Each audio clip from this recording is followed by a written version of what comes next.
Jésus-Christ pardonne tous les péchés, mais jamais les conséquences. Le savez-vous?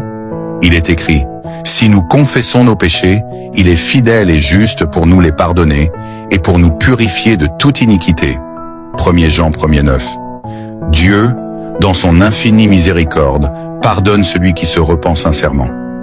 Mais si le pardon efface la culpabilité spirituelle, il n'annule pas nécessairement les conséquences terrestres de nos actes. Prenons l'exemple d'un homme qui commet un meurtre. S'il se tourne vers Christ avec un cœur contrit, Dieu lui pardonnera.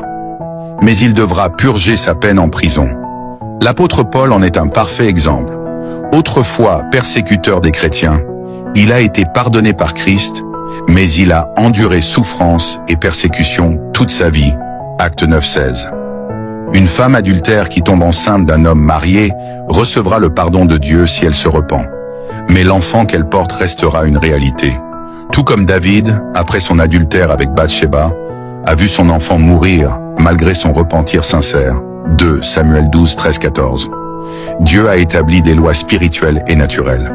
Celui qui saute d'un toit ne peut pas invoquer la grâce pour éviter la chute. De même, celui qui vole ou trahit subira les conséquences de ses actes, même après avoir été pardonné. Galates 6,7 nous met en garde.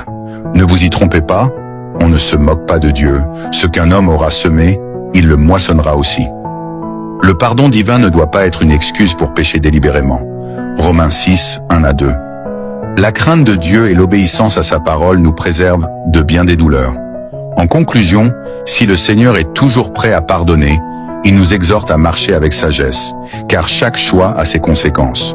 Soyons vigilants et attachons-nous à la sainteté, afin d'éviter des regrets inutiles. Si tu as bien saisi, partage avec tes amis pour qu'ils arrêtent de pécher n'importe comment, pensant que les conséquences seront pardonnées. Ce message doit faire le tour des réseaux. Puisse Dieu prendre pitié de nous. Amen.